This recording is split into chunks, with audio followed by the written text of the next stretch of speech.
Welcome back to my Final Fantasy series retrospective. This is part 2 in the series, covering the Super Nintendo games Final Fantasies 4 through 6. If you haven't already, I would recommend and highly appreciate you going back to watch part 1 that covers the first 3 games, as I will be referencing some stuff from that in this video. For those of you just now joining us, I've recently completed every mainline Final Fantasy game, and I wanted to share my thoughts on each game and the series as a whole, analyzing it as it progresses. I played what I deemed was the best overall version of each game, and I used speed-ups, save states, guides, walkthroughs, wherever needed. I wanted to get the best possible experience and to encounter as much of each game as I could. The Super Nintendo brought the Final Fantasy series into a new era. Better hardware opened the door to a ton of possibilities. Better graphics, enhanced music and sounds, longer, more fleshed out titles, and so on. Though the series was still getting its footing, the developers really took the increased capabilities to heart and started expanding Final Fantasy in nearly every way. Just like the first 3 games, Final Fantasies 4, 5, and 6 constantly pushed the boundaries of what was possible at the time for turn-based RPGs to be, reinventing themselves and revisiting old ideas to keep moving forward. Once again, I'd like to state that I didn't record footage when I initially played these games, so the footage used here is using cheats and other boosts to breeze through them as quickly as possible so I could capture certain parts, so ignore it if the numbers look really stupid. With all that out of the way, let's dive right in and see how the series changed on the Super Nintendo, starting with Final Fantasy IV.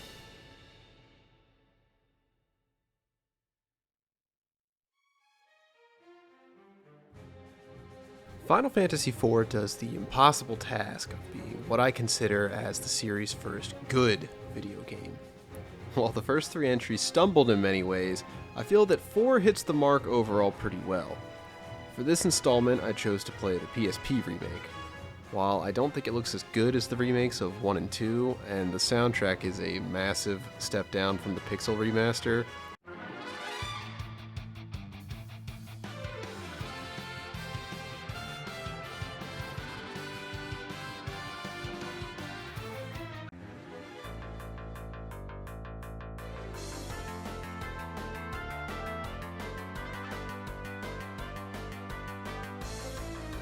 I still think this game looks good overall, and I prefer it to other versions for things like the character portraits and the sprite designs. Gameplay undergoes a major change from the first 3 games, with the inclusion of the new active time battle system. Command executions are now on a timer for both your party and the enemy, eliminating the back and forth style combat the games had used to this point. This makes battles more engaging, forcing the player to make quicker decisions with everything, or else the enemy's just going to keep attacking you over and over, and potentially screw your entire plan. No more waiting around brainstorming the best options, you have to constantly be planning a few turns ahead, and adjusting on the spot to get by. I'm a big fan of this system. Though it took me some adjusting, I found myself much more focused on each battle, and changing my strategies to react to unfortunately timed enemy attacks was a ton of fun. I definitely prefer this style of combat over the previous games. The party count has been increased to 5 in this game, and once again does away with custom party members, returning to FF2's choice of having specifically written characters. Party members all have their specific class and abilities, reducing the overall amount of customization possible from the previous 2 games, but it makes each character feel deliberately designed and gives them a bit more personality. The story dictates which party members you have at any time, further limiting the amount of customization, and it makes the gameplay feel pretty on rails at times, though this didn't bother me too much while playing. The cast gets too big to really develop each member, and some characters are definitely not given the same care as others. Characters like Edward the Bard, or Fusoya the Moon Person, I don't know what he is, are only around for a short period of time, and I don't really like their gameplay style nor their story relevance, so these parts were dragged down a bit for me since I was forced to use them. I normally briefly go over each character, but the only characters that actually matter are Cecil, Rydia, to a lesser extent Rosa and Kain, but even then it's pretty much only Cecil who moves the story forward in any capacity. Despite these issues, I do generally think that these changes benefit specifically this game. Even though I do miss being able to freely customize my party at will, like with Final Fantasy III's job system, this approach fits the ideas that they were going for in this game, as it allows the scope of the game to be a lot more focused overall. The focus was on the story, and I think it was the right choice of them to tackle one major pillar at a time. The gameplay feels like a traditional JRPG in every sense of the term, and the ATB system makes the gameplay a ton of fun. The dungeons in this game are nothing to write home about. Functionally, they're about as good as the ones in FF3, but I prefer that game's dungeons because of the lack of variety here. The game takes you through very samey environments like cave area, futuristic area, cave area but darker brown, futuristic area again, moon area, which is like futuristic cave area. Very interesting combination, guys. I don't see this as a negative, but it's worth mentioning. These dungeons simply get the job done, and they don't really stand out that much, though they're still massively better than anything from FF1 and 2.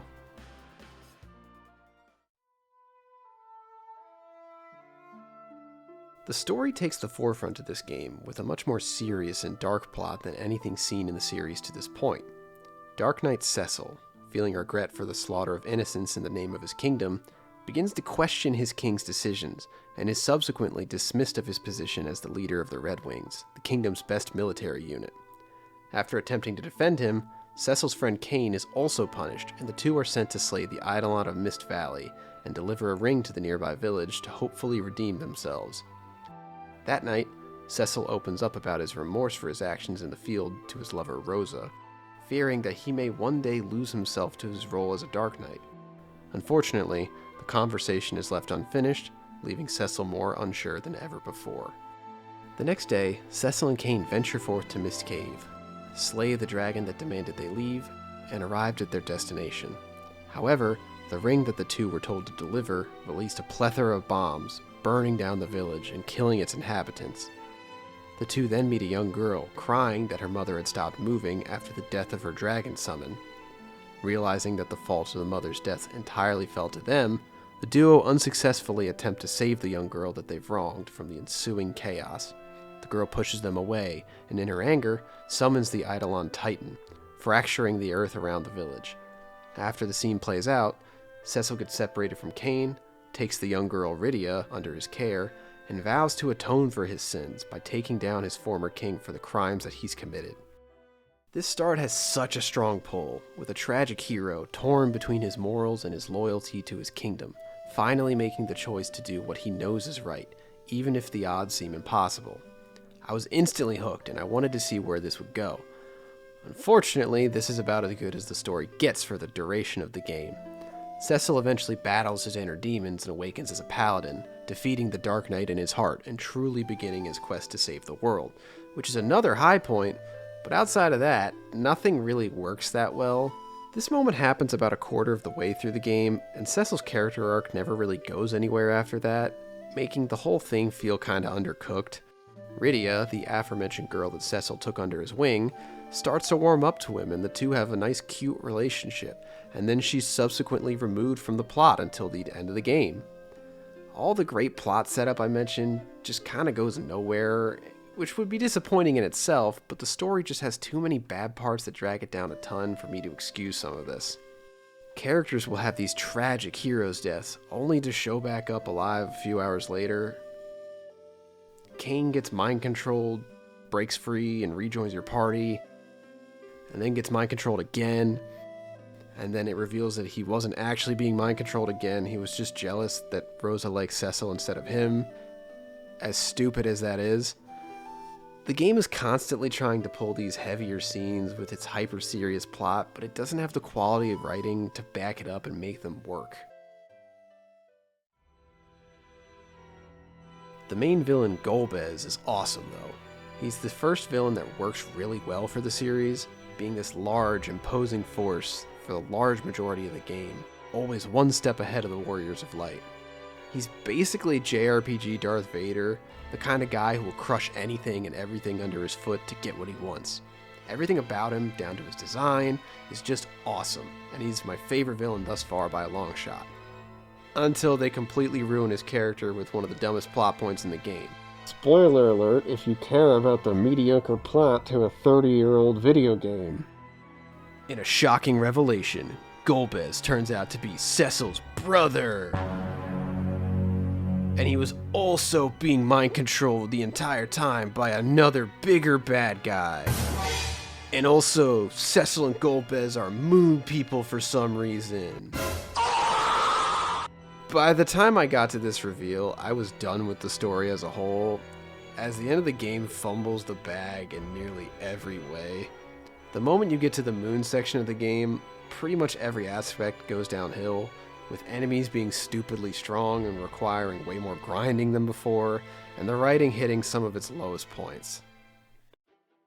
Even though this all may have sounded very negative, I actually do enjoy this game a lot. The more active gameplay and attempt at a bigger story, while flawed, left me with higher highs than anything that the first 3 games had given me, and created a much more memorable experience. With the introduction of new hardware on the SNES, Final Fantasy IV had an opportunity to really bring the franchise to new heights and make an impact, and I'd say it achieved it pretty well. If I had to choose a decent starting point for someone who wants to get into not only the Final Fantasy series, but JRPGs as a whole, this game is probably one of my top suggestions.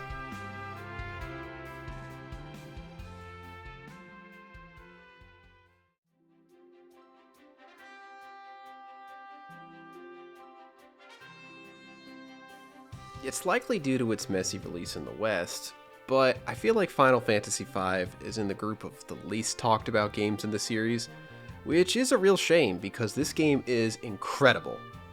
Breaking the tradition the series had used to this point of reinventing itself with every title and pushing forward, this 5th installment saw the developers instead focusing on refinement, polishing what had already been tried and improving the foundation that they've laid.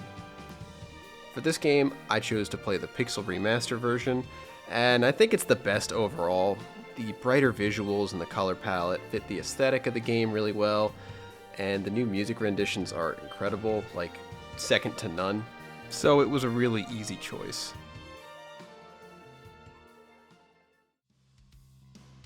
Gameplay in FF5 is arguably one of the tightest in the entire series. If the idea behind 4 was a linear, hyper-serious, story-driven game, then 5 is the exact opposite, with massive amounts of freedom, a much heavier focus on gameplay, and a plot that never takes itself too seriously. As mentioned before, this game takes and mashes together some successful ideas from its predecessors, and it doesn't introduce any new gameplay mechanics, only small tweaks to pre-existing ones. The job system returns from FF3, but with new changes that vastly improve its implementation. The main issue this system had previously was that if you switched jobs, you'd be stuck with low-level skills for a period, and your team would feel weak as you adapt to this new style, losing all the strengths that you'd been accustomed to. In FF5, you can now equip what are essentially subclasses, giving your party the ability to use skills from an additional class. You need more mages to deal with a common enemy in the area, but you don't want to lose the defensive abilities of the warrior that you have. Equip Guard as an ability, and cover the new hole in your defense that you've opened up. This new system pretty much fixes the issues present with the job system in FF3, as you can switch jobs without giving up anything, giving more freedom to the player in how they want to set up their characters, and encouraging more experimentation and risk-taking with more specialized classes. The game brings back gimmick fights and dungeons just like in FF3, but with the new changes to the job system, they're no longer a real hassle to deal with, and I had a ton of fun messing around with my builds to tackle certain scenarios that the game would throw at me. For example, there's this section where you're going through a volcano dungeon that deals damage to your party when you walk through the lava, which you must do to progress. To combat this though, I switched one party member to Geomancer, which is immune to floor traps in dungeons. However, Geomancers are kinda weak and I really don't like using them. To make up for this loss, I equipped them with the samurai ability Zeninage, which is one of the best abilities in the game. Because of this, I was able to incorporate that new class and its mechanics without it becoming a crutch and locking me into an intended gameplay style, making switching things around no longer a burden, and really fun overall. Returning from FF4 is the active time battle system, which is a welcome addition because it complements these more engaging battles extremely well, as the wide array of options at the player's disposal allows for tons of strategy and decisions being made at every split second. The moment-to-moment gameplay always has something going on, and there's very little downtime between things happening, constantly providing some form of new information to the player, whether that's attribute changes to the enemies or even just dialogue to spice up the encounter. Everything clicks super well, with every aspect of gameplay feeling so interconnected and just really fun. If I had to discuss some negatives, I'd say that the game is pretty grindy near the end, and the encounter rate is high, but it never felt that bad since I had so much fun with the combat as a whole. Plus, the Pixel Remaster adds XP multipliers and toggleable encounters, so it pretty much fixes those issues outright. Dungeons in this game are a pretty good improvement as well. The lack of variety that FF4 had was addressed, with tons of different locations being available. You'll explore damp caves, mystic forests, evil fortresses, ghost ship graveyards, and lava craters, to name a few. Even the areas that are similar, they'll usually change up color palettes and everything to make it feel a bit more fresh. The overall level designs are also better, as there's more puzzles and gimmicks that require the player to pay a bit more attention to what's going on, rather than just running through to the next room. Hidden walls and paths are back from FF3, and while they don't go as hard with them as they did before, they still add a nice layer of depth to the exploration. FF5's gameplay really is just an improvement over the previous games on nearly every front, and it's awesome. I love playing this game. As I mentioned before, in contrast to FF4, 5 once again strips back the scale of the story, opting for a simpler plot with less twists and deeper themes. The wind comes to a halt all across the land, and upon investigation, we see the wind crystal break, obviously leading to some dark omens. A meteor then crashes down to the planet, and our protagonist Bartz rides Choco back to go investigate, with the game then giving control to the player, though in an extremely limited capacity. Upon reaching the crash site, Bartz saves a girl named Lena from some goblins, and the two check out the meteor, only to find an old man lying there. Turns out, he has amnesia from the crash and can't remember anything but his name, Galef. Lena and Galef then go off to investigate the wind crystal, and Bartz chooses to go on his own. After some convincing from his chocobo friend, Bartz meets the two later, and the three continue towards the crystal. The group find a pirate cove with a ship that's somehow sailing without the power of the wind, and attempt to commandeer it for themselves. Of course, none of them know how to drive a ship, and they get caught instantly, though instead of throwing them overboard, the pirate captain Ferris decides to help them once he sees that he has the same pendant as Lena, forming your full party within the first 30 minutes of the game. Upon reaching the remains of the wind crystal, Lena's father, King Tycoon, informs the group that the other crystals are in danger of breaking and an evil presence is awakening. He disappears, and the new Warriors of Light continue on their journey to save the world. It's predictable, and the game is about as deep as a puddle, but it knows this fact and embraces it wholeheartedly. If you aren't going to have a serious, deep plot, then why not go for a silly game? I'd much rather the writers go for something simple and land it, than try something deep and introspective, but fail to achieve anything. Seriously, Final Fantasy V is one of the goofiest games I have ever played. If it's stupid, this game will totally do it and commit to the bit entirely. There's an optional side quest where you find and play pianos around the map, starting out horribly and progressively getting better and better until the performance is actually great.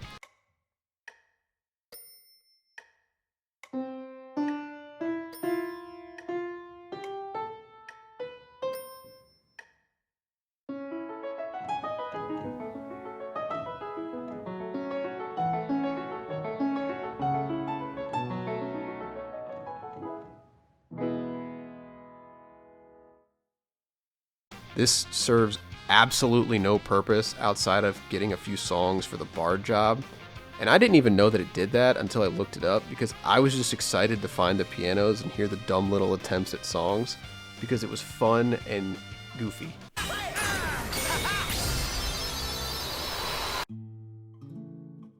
This isn't to say that the story never gets serious. There are some points in the game where the writers knew to pull back on the jokes and let the more serious scenes have their time. It's never that crazy, but they make a nice reprieve from the goofiness of the rest of the game when these moments appear.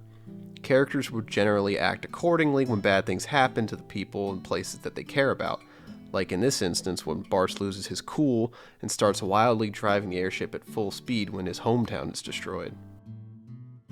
The main cast, Bart, Lena, Galif, and Ferris, are all cartoon characters, and though they aren't the most developed characters ever, they have so much personality that every interaction is a treat to view. I much prefer having the cast established very early on and sticking with them through the whole game as opposed to 4's method of constantly swapping out party members as the story progresses. The main villain of the game, X-Death, is also one of my favorite villains ever. He's a Looney Tunes cartoon-esque villain, and he's so comically evil that it comes off really corny and stupid, and I love everything about him. Anytime he shows up, it's a treat, and I'm excited to see what will happen.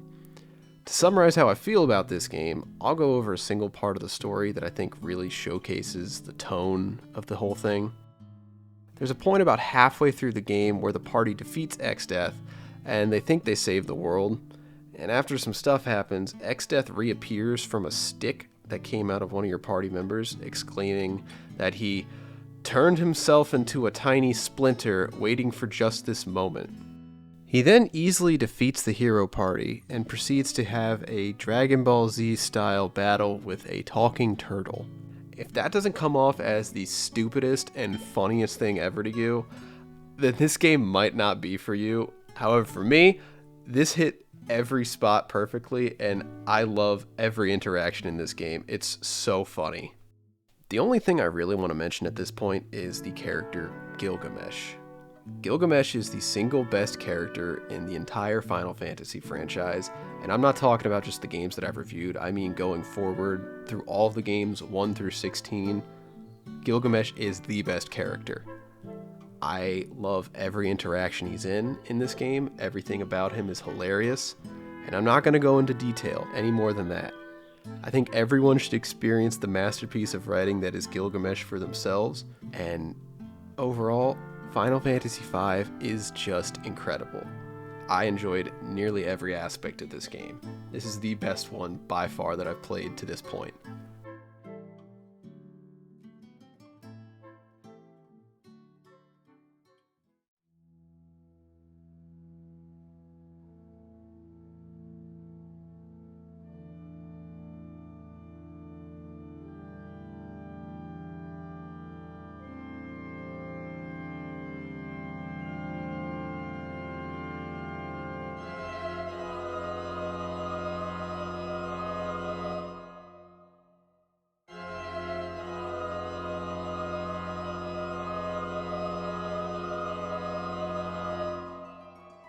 Final Fantasy VI is a hard game to talk about in a context like this. It's easily the most fan and critically acclaimed game of the series, having a reputation that precedes itself, showing up at the top of nearly every YouTuber's Final Fantasy game tier list. And with all this acclaim, the upward trajectory that the series had had to this point, and how much I've really enjoyed FF5, it's needless to say that I was excited to see what this game had to offer, albeit a little hesitant to believe that it could live up to this massive reputation that it has. After playing it, I can easily say that it definitely deserves its legacy. If I had to describe Final Fantasy VI in a few words, it'd be that this game is the culmination of everything that the series had learned to this point. After 5 games of trial and error, seeing what works and what doesn't, and constantly pushing the boundaries of what's possible in the genre, it seems that Squaresoft had reached the point where they could execute on the grander ideas that they've had. The last game in the series on the SNES carried with it something special. Like before, I chose to play the Pixel Remaster version of this game. There's no real version that I think is definitive this time, as each version has its own ups and downs, but this one I played mostly for convenience, and I really liked the remaster soundtrack. It is insanely good here.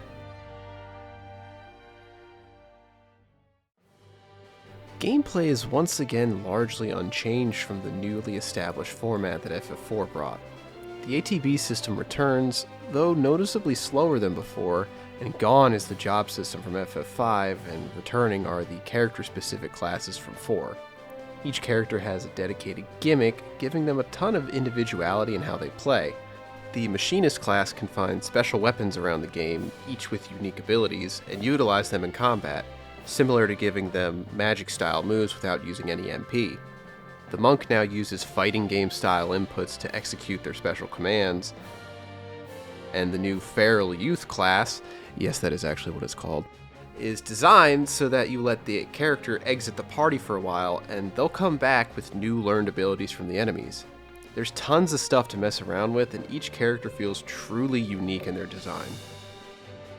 As much as I like this system, and I think it's a ton of fun to use, this would be disappointing after having all the freedom of the job system, but FF6 learned from the mistakes of 4 and incorporates its own customization system.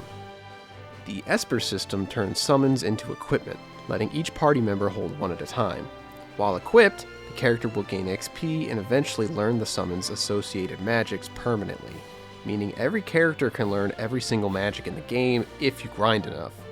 This lets party members with gimmicks that you may not be fond of a bit more useful overall, as they aren't locked into their designated gameplay style nearly as much as something like FF4. In addition to abilities, some Espers will grant stat bonuses upon leveling up, letting you mold each character more to your tastes. This system is so much fun and incentivizes experimentation on so many different levels, having you constantly mixing and matching party members with Espers to maximize who has what and building your optimal teams.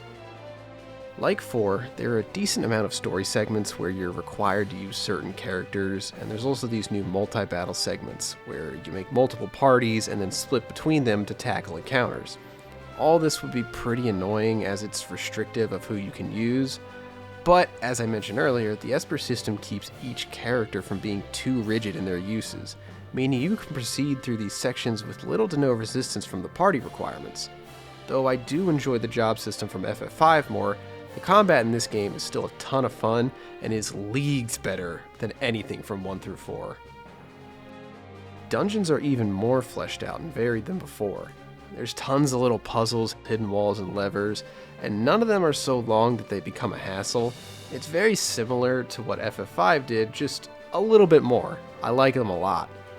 A lot of people don't really like the brighter visuals that the Pixel Remaster brings to this game, as the original was dark and muddy looking, and while I agree to an extent, the variety of locations here really get to shine with the new wider array of colors.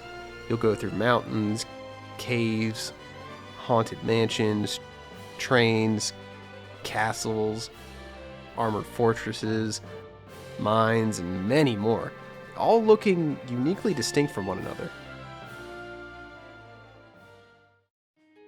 The gameplay section of this may have seemed kind of brief this time, and that's because, like its even-numbered predecessors, Final Fantasy VI follows the story-heavy, character-driven format that those games had established.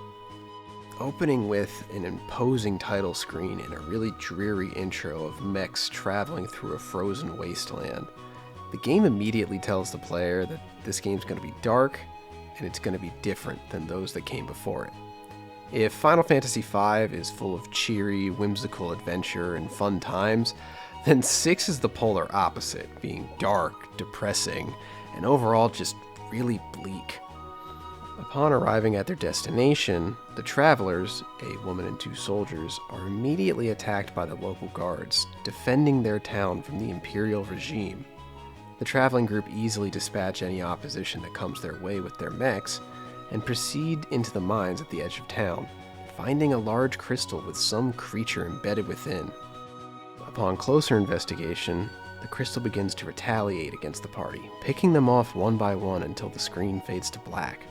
The woman then wakes up recovering in an unknown location, where the stranger who was caring for her removes some weird crown from her head, informing her that the Empire was using it to control her.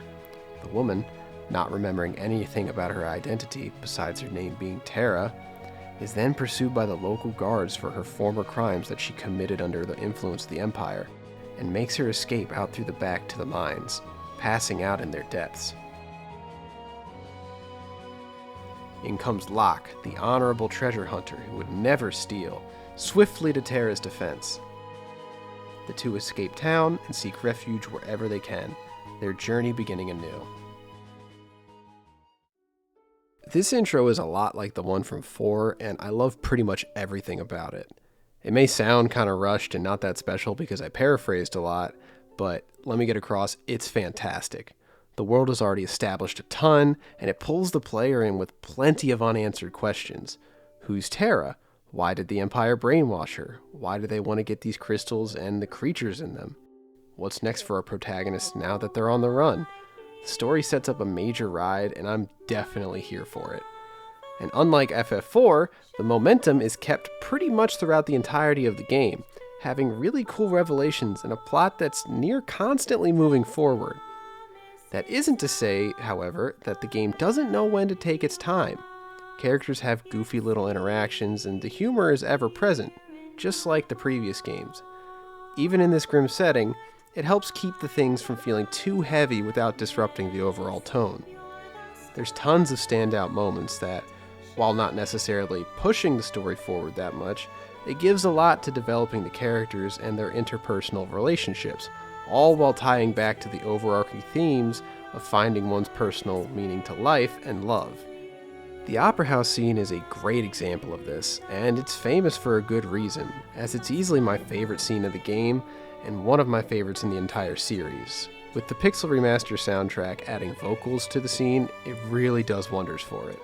The entire sequence showcases a bit of everything the game has to offer. Fun character interactions, jokes, mild puzzle solving, combat, and a somber yet uplifting story.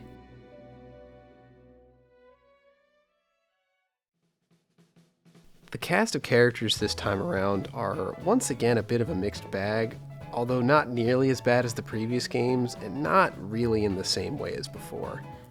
The focus of the game is less on a single protagonist and more on the actions of the group as a whole, which overall works pretty well in my opinion. The main characters, Terra, Locke, Celeste, Edgar, and Sabin, all get a pretty good amount of time in the spotlight, and the majority of the story revolves around them. The problem here is that not every character gets equal treatment or time to shine. Side characters like Strago, Mog, Gao, and Umaro have next to no story relevance beyond their introductions, and are generally just silent when any major event happens. Honestly, I don't even know if Gogo talks at all besides when you first meet him. While I still generally like the whole cast, you can definitely feel the favoritism for the important characters, both narratively and gameplay-wise, as they're some of the strongest in the game, and it leaves the whole group dynamic feeling a little undercooked. This is an understandable downside, though, as having 14 playable party members, of course not everyone's going to get to shine, but regardless, I would have liked to see these characters fleshed out a bit more overall, as well as giving Terra a bit more time to shine as a proper protagonist. Around the halfway point of the game, some major story beats happen, resulting in the party being split up and the world turning to ruin. What was once a colorful place full of life is now a desolate wasteland without any hope. People are struggling to get by, and many have given up, simply just waiting to die. At this point, there's only a brief period of required segments before the player is able to head to the final dungeon and challenge the antagonist Kefka to the endgame. Or they can continue searching the world, getting the gang back together while attempting to help the people in these end times. I love this setup. Giving the player nearly unlimited freedom to choose what they want to do and where to go, tackling the game how they see fit is a ton of fun. The developers have finally struck a really good balance between freedom of player choice and narrative direction. There's a ton of optional content, and the game wants you to explore and see as much of it as possible, but also as much of it as you want, as you don't have to do it. Since I brought him up, I'd like to take a minute to highlight Kefka, and mostly because I know that if I don't, people will get really upset, as he's easily the most highly rated villain in the franchise, and I'd say for a pretty good reason. This jester exists solely for destruction and doing whatever he feels like. From the start of the game, he's ever present in the plot, and he's constantly hurting both the protagonists and the people of the world, stepping on all in his path. His complete lack of empathy for any and all living things creates a wonderful contrast not only with the hero party as a whole, but Terra as a protagonist who grows to love life and cherish the time she has on the planet. Even after becoming an all-powerful being, capable of achieving nearly anything, and ruling the world if he were to so please, Kefka only cares about destruction and ushering in the end of all life. While it's not the deepest character out there, overall, Kefka is solidly written, and he's a lot less one-note than his predecessors. He's smug and overconfident, wanting everything to die, but he's also a coward who runs away the moment he loses the upper hand.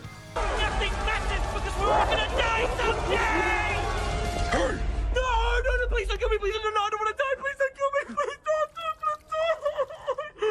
Relax, man. I was just gonna shoot you in the head and kill you. Thematically, he fits FF6 incredibly well, and he adds a ton of charm to the game.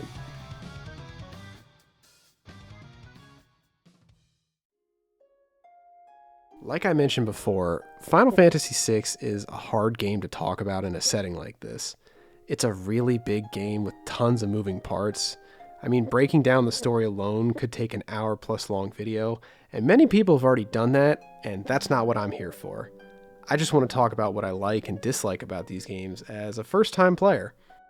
Though I prefer FF5, as that game scratched all the right itches for me, FF6 is still an absolutely incredible game, and replaying it to capture the footage made me appreciate it that much more. Being a sort of swan song for the SNES era, this game marks the developers finally understanding their strengths and creating the game that I think they've always aimed for. There really is something special about this entry, and I'm glad the 2D games ended on such a high note. And thus concludes the Super Nintendo era of the Final Fantasy games. These games are massive improvements over the first 3 entries, and stand on their own as great JRPGs even by today's standards. There's a reason this era is always brought up when talking about the all-time greats of the genre.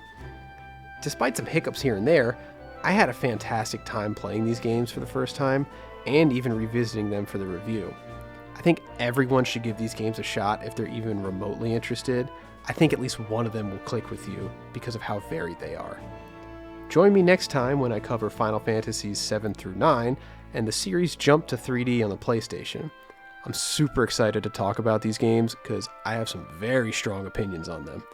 If you stuck with me this far, thank you very much for watching.